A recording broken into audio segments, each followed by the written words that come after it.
The country club's terrace overlooked the 18th hole, where my father's golf buddies were wrapping up their Saturday morning round. I'd been invited to this family brunch with the explicit understanding that I was there to meet potential connections, people who might help advance my stalled career, as my mother delicately put it. "So this is the youngest one," Richard Hartwell said, extending his hand.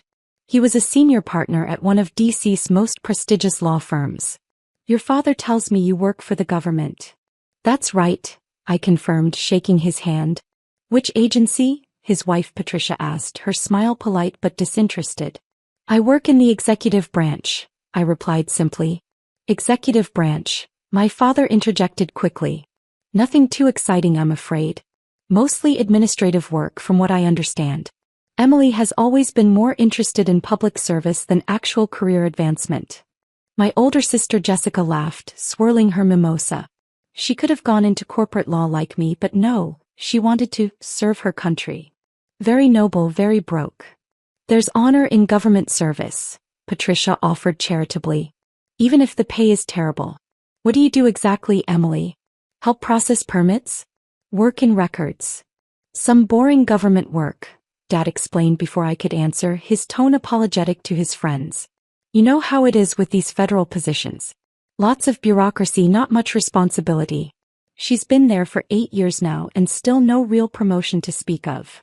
"Probably filing," Jessica added with a smirk. "Or maybe scheduling meetings for people who actually make decisions." I sipped my coffee, saying nothing. Richard leaned back in his chair. 8 years is a long time to be stuck at entry level, Emily. Have you thought about transitioning to the private sector? I'm sure with a government background, you could find something in compliance or regulatory affairs. The pay would certainly be better. "I'm comfortable where I am," I said. My mother sighed heavily. "That's Emily's problem. She's always comfortable. No ambition to climb higher. Her brother David is a lead surgeon at Johns Hopkins. Jessica here just made junior partner at her firm, and Emily, well, she's content with her government job." "Which department are you in exactly?" Patricia pressed, clearly trying to find something positive to say about my career. "I work closely with several departments," I replied. "Cross-functional collaboration." "Ah," Richard said knowingly. "Administrative coordination. Someone has to keep the bureaucracy running, I suppose."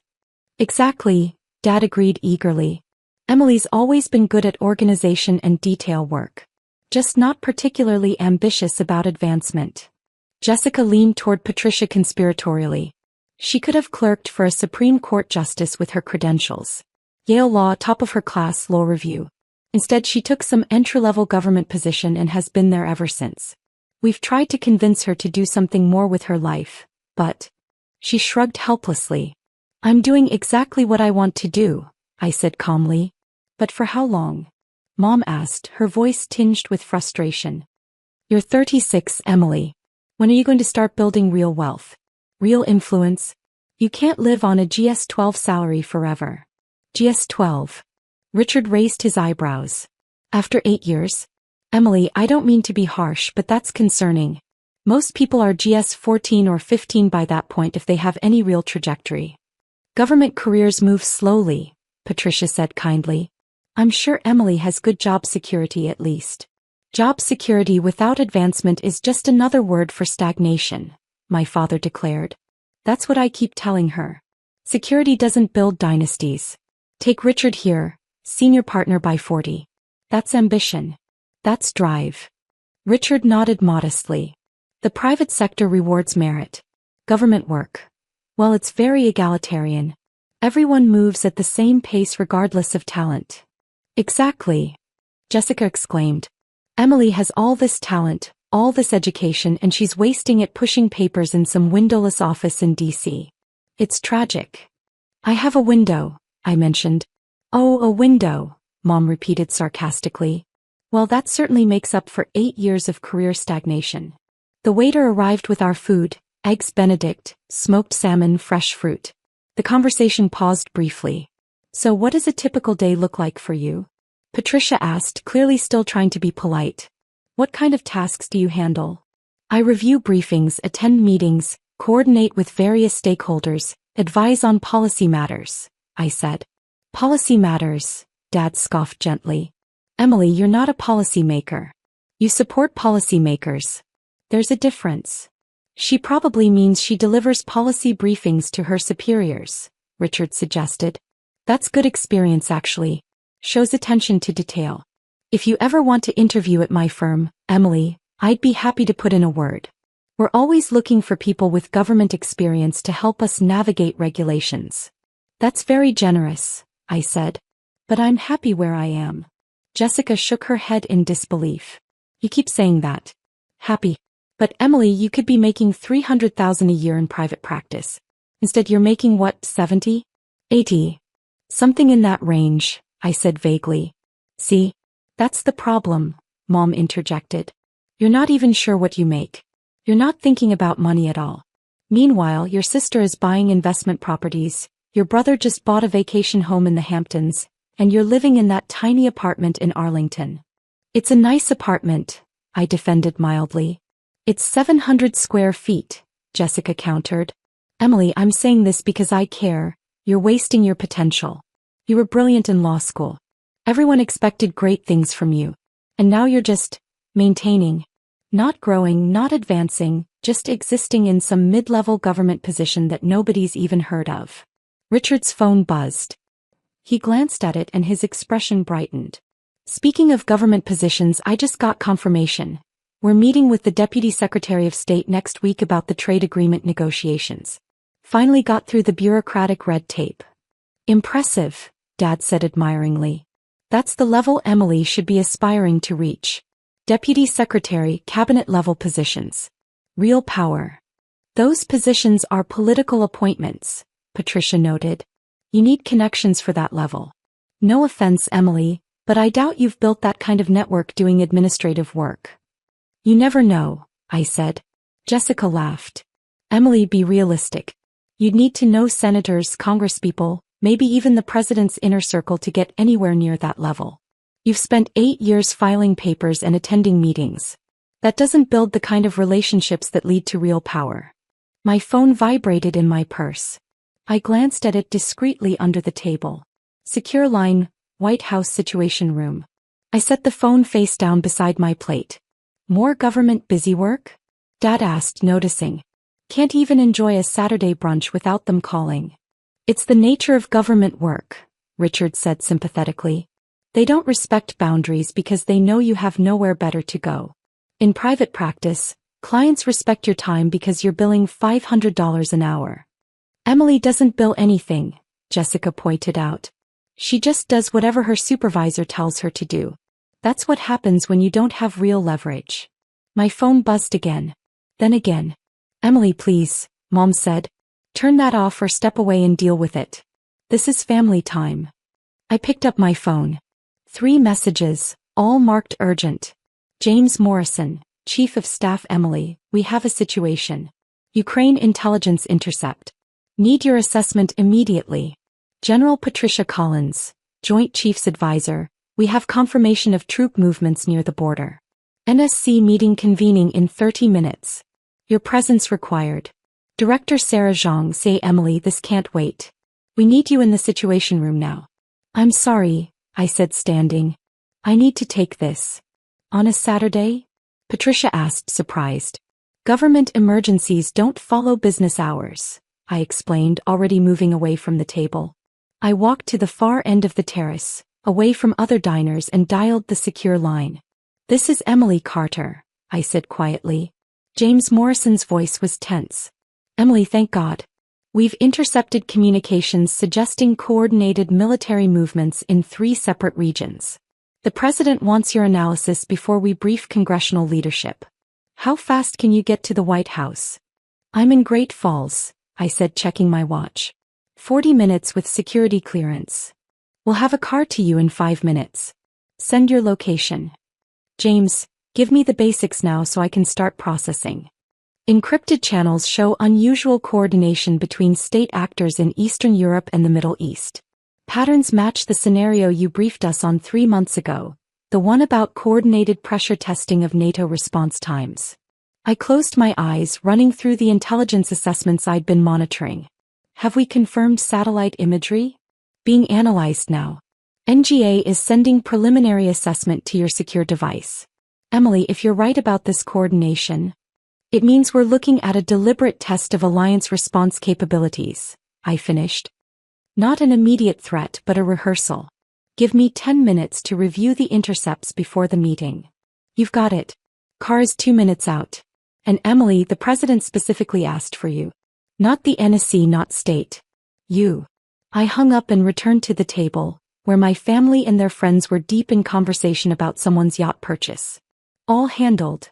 Dad asked dismissively. Not quite, I said, gathering my purse. I need to leave. Leave. Mom looked offended. Emily, we're in the middle of brunch. Can't you just tell them you're busy? Unfortunately not, I replied. Jessica rolled her eyes. This is exactly what we're talking about. You have no leverage, no ability to set boundaries. They snap their fingers and you jump. That's not respect, Emily. That's exploitation. What could possibly be so urgent on a Saturday? Patricia asked. I really can't discuss it, I said. I apologize for cutting this short. Richard shook his head. Emily, take some advice from someone who's been in DC for 30 years. If you don't set boundaries, people will walk all over you. Tell them you're off duty. Make them respect your time. I appreciate the advice, I said politely. At least tell us who's calling you, Dad pressed. Your supervisor? Department head. Give us some context for why you're abandoning your family.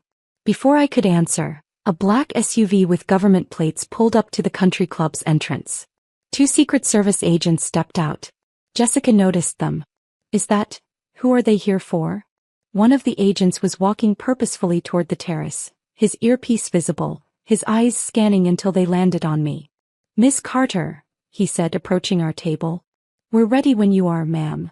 The entire table went silent. Thank you, Agent Morrison, I said, standing.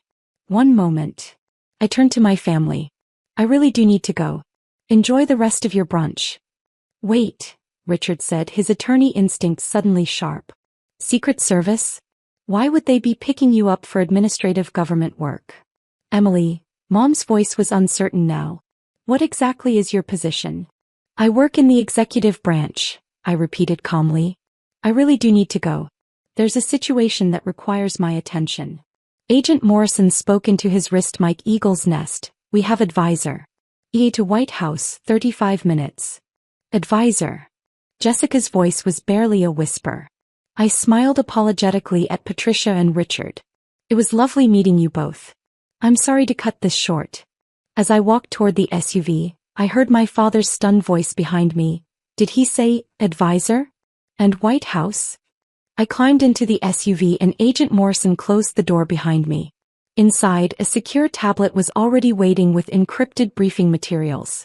I immediately began reading the intelligence assessments as we pulled away from the country club. The Ukraine situation was developing exactly as I'd predicted in my classified memo 3 months ago. 7 different intelligence sources confirmed coordination between actors who had no obvious reason to communicate. It was a test.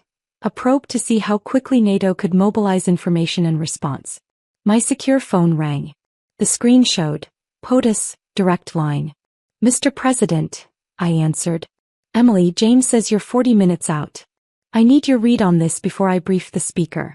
Is this what you warned us about? Sir. This matches the coordination pattern I identified in the spring. They're testing our response time and information sharing protocols. It's not an imminent attack. It's reconnaissance for future planning. So we're not looking at military response? No, sir. We're looking at diplomatic signaling combined with enhanced monitoring. I recommend we demonstrate that we detected the coordination faster than they expected. Show them we're watching and we're sharing intelligence seamlessly across alliance partners. That's what I thought you'd say. See you in 30 minutes. The line clicked off. Meanwhile, back at the country club, I would later learn that my phone, the one I'd left on the table in my haste, had started buzzing with notifications. My sister Jessica, shocked and confused, had watched as the screen lit up with messages. Secretary of State. Emily, confirming you'll brief us after POTUS meeting? National Security Advisor. Your assessment was correct. They're testing us. Director of National Intelligence. Need your analysis for congressional briefing. Oh my God, Jessica had whispered, reading the notifications. Mom, look at her phone. My mother had picked it up with trembling hands, seeing message after message from cabinet members, military leaders, intelligence directors. This isn't possible, Dad had said. Those can't be real. Richard, the attorney, had been more practical. Those are official government numbers. I recognize several of them from cases I've worked on. Those are real. The phone had rung then, the caller ID showing Chief Justice Martinez. No one had answered it. Patricia had been scrolling on her own phone, her face growing paler. There's an Emily Carter listed on the White House website. Deputy National Security Advisor. Confirmed by Senate 8 years ago. Former Yale Law, former clerk for Justice Roberts, former DOJ National Security Division. She'd looked up. There's a photo. It's her. The silence at that table had been absolute. Deputy National Security Advisor, Richard had repeated slowly. That's not filing papers. That's one of the most powerful positions in the entire federal government. Jessica had been reading the same information, her hands shaking. It says she advises the president directly on all national security matters. She has higher clearance than most cabinet members. She coordinates intelligence across all agencies. Her voice had broken. She's one of the most influential people in Washington. But she said she does administrative work. Mom had protested weakly. She administers national security policy for the entire United States, Patricia had corrected, still reading. Says here she was instrumental in the Middle East peace framework 2 years ago. And the cybersecurity treaty with NATO allies. And the trade negotiations with Southeast Asia. Her work is classified, but the results have reshaped U.S. foreign policy. Dad had picked up his phone with shaking hands and Googled my name. The results had painted a picture none of them had bothered to see before. Washington Post, the most powerful person you've never heard of, inside Emily Carter's influence on U.S. security policy, he'd read aloud. Foreign Affairs Journal, Deputy Advisor Carter's strategic vision redefines modern diplomacy. The Economist, how one woman changed the way America thinks about global security. We called her a file clerk, Jessica had whispered. We told her to interview at law firms for compliance positions. Richard had been reading his own phone, his expression mortified. She doesn't need to interview anywhere. According to this, she's been offered positions at every major think tank, law firm, and consulting group in Washington. Harvard offered her a full professorship. The Council on Foreign Relations wanted her as president. She turned them all down to stay in government service. Her salary, Mom had said faintly. We said she makes $70,000 or $80,000. Deputy National Security Advisors make the executive level 2 salary, Richard had informed them. That's $203,700 annually. Plus she likely has outside income from publishing and speaking engagements. She's probably making close to $300,000 a year, not counting the value of her security clearance and access. And we patronized her, Jessica had said, tears starting to form. For 8 years, we've treated her like she was failing at life. Patricia had found a video clip from a foreign policy conference. Look at this. She's on a panel with former secretaries of state, ambassadors, and policy experts. They're all deferring to her analysis. The moderator calls her the most brilliant strategic mind of her generation. My father had watched the video, seeing me articulate complex geopolitical strategy with the kind of authority that made experienced diplomats nod in agreement. His face had crumbled. She tried to tell us, he'd said hoarsely. She said she worked in the executive branch, coordinating policy, advising on strategic matters. We didn't listen. We didn't ask. We assumed. The phone on the table had buzzed again. Another message, this one visible on the lock screen. James Morrison, Chief of Staff. Emily, President wants your Ukraine brief to include historical context. He trusts your judgment over anyone else's. The President trusts her judgment over anyone else's, Mom had read aloud, her voice breaking. The President of the United States. Back in the SUV, I was finishing my analysis of the intelligence reports when we pulled up to the White House. I was escorted directly to the Situation Room, where the National Security Council was already assembling. Emily, General Collins greeted me with relief. Thank God. We need your assessment before POTUS arrives. I moved to the head of the table, where analysts had displayed satellite imagery, communications intercepts, and troop movement data across multiple screens.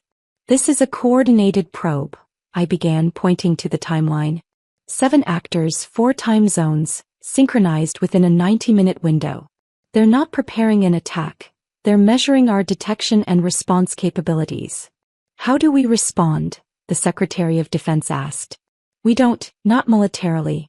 We respond by demonstrating that we detected the coordination within 3 hours of initiation. We brief our NATO partners simultaneously, showing seamless intelligence sharing. We make it clear that whatever they learned about their own capabilities, we learned more about their coordination methods. Director Zhang nodded. Essentially, we turned their reconnaissance against them. Exactly. They wanted to learn about us. Instead, they've revealed their own coordination infrastructure. The president entered and everyone stood. He waved us down and looked directly at me. Emily, give it to me straight. Are we on the brink here? No, sir. We're being evaluated. I recommend we show them that we not only passed their test but that we've learned from it. I've prepared a diplomatic response that signals strength without escalation. Let's hear it. I spent the next 30 minutes briefing the President and the National Security Council on the strategic implications and my recommended response. By the end, everyone in the room was nodding. This is why I wanted Emily on this, the President said to the room. Nobody sees these patterns faster or more clearly. Make it happen exactly as she's outlined. The meeting concluded, and as I was gathering my materials, James Morrison approached me. Emily, the President wants you to brief congressional leadership this afternoon. Both Senate and House Intelligence Committees. Of course, I agreed. Also, we're getting press inquiries about the situation. How much can we disclose about your involvement? Nothing specific, I said immediately. Keep my name out of it. Credit the intelligence community as a whole. You always say that, James noted. You know you could be the most famous policy expert in America if you wanted to be. I don't want to be, I replied. I want to do the work effectively. Fame would complicate that. My phone rang. It was my mother. I stepped into a secure corridor and answered. Mom. Emily. Her voice was thick with tears. Why didn't you tell us? Tell you what? That you're one of the most important people in the government. That you advise the president. That you're not filing papers, you're making policy that affects the entire world. You never asked what I actually do, I said gently. You asked where I work and I told you. You asked about my day and I gave you accurate information. You just interpreted it through your own assumptions. We were so cruel to you. So dismissive. We thought you were wasting your potential. You thought I was wasting the potential you envisioned for me, I corrected. Corporate law, private wealth, visible success. But that was never my goal. I wanted to serve my country at the highest level possible. I'm doing exactly that. Jessica is devastated. She told you to interview for compliance positions. She compared you to her own junior associates. Jessica measures success by partnership tracks and corner offices. I measure it by impact. We have different values. Your father. Emily, he told his friends you were doing boring administrative work. He apologized for your career. He apologized for a career he didn't understand and didn't bother to learn about. That tells me about his values, not mine. There was a long pause. Can you forgive us? There's nothing to forgive, Mom. You revealed what you truly value: status, wealth, recognition. I value service, impact, and effectiveness. We're just different people. But we're family. Yes, I agreed. And I'll still come to family events. I'll still answer when you call. But I won't pretend that the last 8 years of dismissal didn't show me exactly how conditional your respect is. Emily, please. I have to go, Mom. I'm briefing congressional leadership in 2 hours and I need to prepare. I'll call you next week. I hung up and returned to my office, a large window-lined space with a view of the Washington Monument. My assistant was waiting with additional briefing materials. Ms. Carter, the Senate Intelligence Committee Chair, wants to discuss your analysis before the formal briefing. Set it up for 1 hour from now, I instructed. As I reviewed the materials, my phone buzzed with a text from Jessica. Emily, I'm so sorry. I had no idea. Can we talk? I typed back. I'm glad you know now. But knowing my position doesn't change who I am. I'm the same person I was this morning. The only thing that's changed is your perception. Her response came immediately. That's not fair. We would have treated you differently if we'd known. I replied, exactly.